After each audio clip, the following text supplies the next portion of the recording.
నమస్తే, welcome to our channel. నేను మీ ప్రియాంకరావు. చంద్రబాబు నాయుడు గారు తిరిగి అధికారం చేపట్టినప్పటి నుండి కూడా మహిళల కోసం ఏదో ఒకటి చేస్తూనే ఉన్నారు. వాళ్ళ కాళ్ళ మీద వాళ్ళు నిలబడటం కోసం తమ ప్రయత్నం తాము చేస్తున్నారు. మరి ఈ నేపథ్యంలో మహిళలకి మరొక బంపర్ ఆఫర్ ఇవ్వబోతున్నట్లు తెలుస్తుంది. సో ఏంటా బంపర్ ఆఫర్ అనేది తెలుసుకుందాం. మనకి దీని గురించి ఎక్స్ప్లెయిన్ చేయడానికి సీనియర్ జర్నలిస్ట్ సిఎస్ రావు గారు ఉన్నారు. ఆయనతో మాట్లాడదాం. నమస్కారం సార్. సార్, చంద్రబాబు నాయుడు గారు మహిళలకి బంపర్ ఆఫర్ ఇస్తున్నారు అని అంటున్నారు. అసలు ఏంటా బంపర్ ఆఫర్? మహిళలకి ఆర్థిక స్వావలంబన కావాలి అనేది చంద్రబాబు నాయుడు గారి యొక్క బేసిక్ ఫార్ములా అయింది. ఆర్థిక వ్యవస్థలో మహిళల్ని వీలున్నంత ఎక్కువ భాగస్వామ్యం చేస్తేనే గ్రోత్ ఉంటుంది అనేది ఆయన నమ్మకం. అందుకే డ్వాక్రా పెట్టింది ఆయన. మహిళల్ని ఆర్థికంగా ముందుకు తీసుకెళ్లేటువంటి క్రమంలో ఎప్పుడో 25 సంవత్సరాల క్రితం ఆయన పెట్టినటువంటి డ్వాక్రాలు ఇవాళ ఇంతంత ఒట్టిడంత అన్నట్టుగా వాళ్ళు చేసేటువంటి ఉత్పత్తులు ఇవాళ విదేశాలకు కూడా వెళ్తున్నాయి. అందుకే ఇప్పుడు మహిళల్ని ప్రోత్సహించడానికి ఉచిత బస్సు పథకాన్ని ప్రవేశపెట్టడంతో పాటు ఇప్పుడు తాజాగా ఇంకొక నిర్ణయం తీసుకున్నారు. పెద్ద భారీ గిఫ్ట్ అది. ఇది స్కూటీలు, బైకులు, ఆటోలు ఇవి ఇవ్వడానికి ఆంధ్రప్రదేశ్ ప్రభుత్వం సిద్ధమైంది. ఈ బైకులకి అలాగే స్కూటీలకి 12,000 రూపాయలు రాయితీ. ఆటోలు కొని ఆటోలు నడపాలనుకుంటే 30,000 రూపాయలు రాయితీ. 30,000 రూపాయలు ఆటోలకి, స్కూటీలకి, బైకులకి 12,000 రూపాయలు రాయితీ ఇస్తున్నారు. రాయితీ కింద డ్వాక్రా గ్రూప్ లో ఉండేటువంటి మహిళలకి వీటిని అందజేస్తున్నారు ఆయన. దాంతో మహిళల ఆర్థిక స్వావలంబన పెరుగుతున్నారు. ఎందుకంటే ఇవాళ లేడీస్ లేనటువంటి రంగమే లేదు, మహిళలు లేని రంగం లేదు కదా. ఈవెన్ మీకు ఎయిర్పోర్ట్స్ లో కూడా ఉన్నారు. ఆకాశంలో సగం అంటారు కదా. సో కాబట్టి ఆ దిశగానే వెళ్తున్నారు. కాబట్టి ఆటోలు నడిపేటువంటి మహిళలు ఉన్నారు, ఇవాళ బస్సులు నడిపేటువంటి మహిళలు ఉన్నారు, బస్సులు నడిపేటువంటి డ్రైవర్లు ఉన్నారు ఆంధ్రప్రదేశ్ లో. సో ఆటోలు కూడా నడిపేటువంటి మహిళలు ఉన్నారు. అలాంటి వాళ్ళని ప్రోత్సహించడం. లేదా క్యాబ్స్ కూడా మహిళలు ఇప్పుడు నడుపుతున్నారు కదా, కార్లు నడుపుతున్నాయి కదా. సో నడుపుతున్నారు. సో వాళ్ళకి ఇంక మరింత ప్రోత్సాహం ఇచ్చేలాగా రాయితీలతో కూడినటువంటి ఈ గిఫ్ట్లని ఆయన అందజేస్తున్నారు. దీనంతటికీ ఆయన కాన్సెప్ట్ ఏంటి? మొత్తం కేవలం పురుషులే కాదు, మహిళలకు కూడా మహిళలు కూడా భాగస్వామ్యం అయితే కనుక ఆర్థిక వ్యవస్థ బాగుపడుతుంది. ఆర్థిక వ్యవస్థ బాగుపడాలి, ఆర్థిక వ్యవస్థ పెరగాలి అంటే మన యొక్క శ్రమ ఏదైతే ఉందో, శ్రమశక్తి అంటాం. ఈ శ్రమశక్తిని ఎంత ఎక్కువగా వాడుకుంటే అంత ఫైనాన్షియల్ గ్రోత్ ఉంటుంది.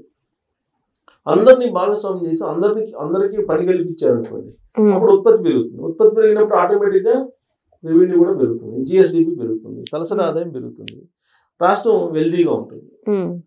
సో కాబట్టి అందుకే చంద్రబాబు నాయుడు గారు అన్ని రంగాలలో వీలున్నంత వరకు అందరినీ భాగస్వామ్యం చేసేలాగా ప్రయత్నం చేస్తున్నారు.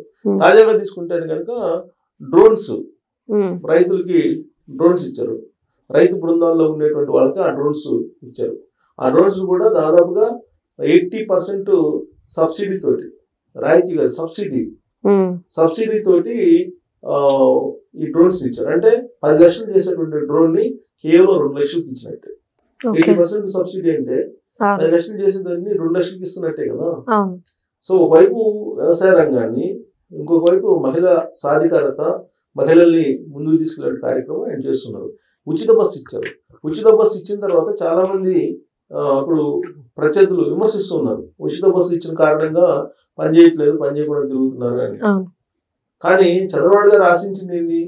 ఉచిత బస్సు పథకాన్ని కానీ ఇంప్లిమెంట్ చేస్తే దాని ద్వారా దగ్గరలో ఉండేటువంటి పట్టణాలకి కూరగాయలు, పాలు ఇలాంటివి ఉదయాన్నే తీసుకెళ్ళి వాళ్ళు అమ్ముకొని మళ్ళా తిరిగి వస్తారు.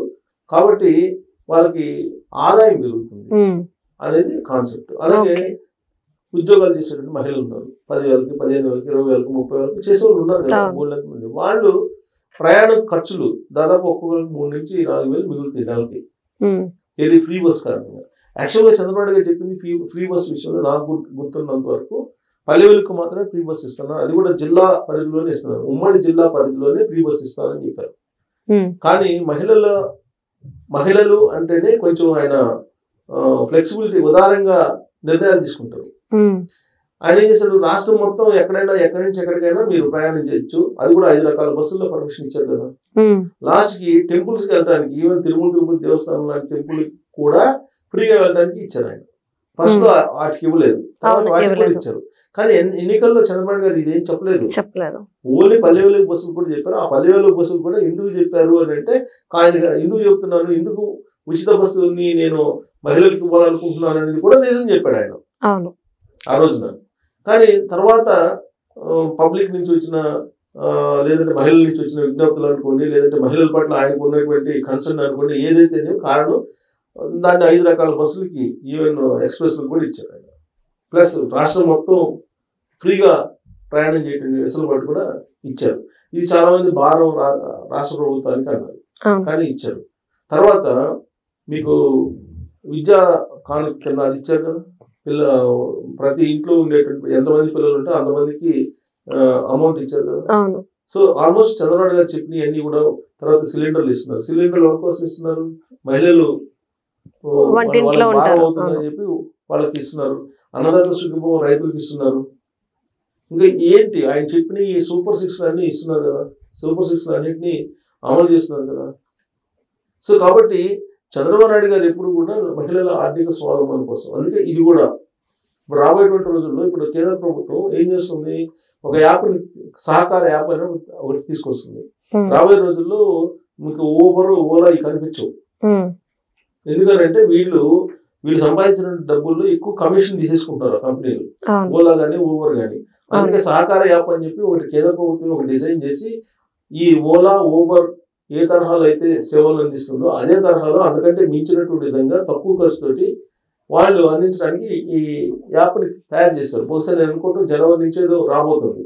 అంటే ఆ యాప్లో వీళ్ళు లాగిన్ అయిపోయి సహకార యాప్లో వీళ్ళు ఇక నుంచి సర్వీస్ అందించవచ్చు క్యాబ్స్ వాళ్ళు.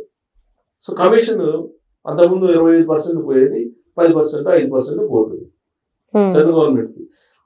రాబోయే రోజుల్లో కూడా ఇప్పుడు ఆల్రెడీ కర్ణాటక కానీ తర్వాత కేరళ కానీ, కర్ణాటక కేరళలో ఆయా రాష్ట్ర ప్రభుత్వాలు ప్రత్యేకమైనటువంటి యాప్లు సవారీ అని రకరకాల పేర్లతోటి తీసుకొచ్చి వాళ్ళు సరసమైనటువంటి ధరలకి ఈ ప్రయాణ సౌకర్యాన్ని కల్పిస్తున్నారు. రేపు రాబోయే రోజుల్లో చంద్రబాబు గారు కూడా ప్రత్యేకమైన యాప్ రాష్ట్ర ప్రభుత్వాన్ని కూడా తీసుకొచ్చే అవకాశం ఉంది.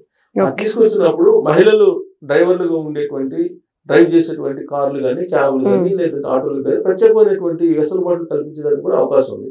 మనం ఊహించినటువంటి మార్పులు ఆంధ్రప్రదేశ్లో రాబోతుంది. దాంట్లో ఇదొకటి.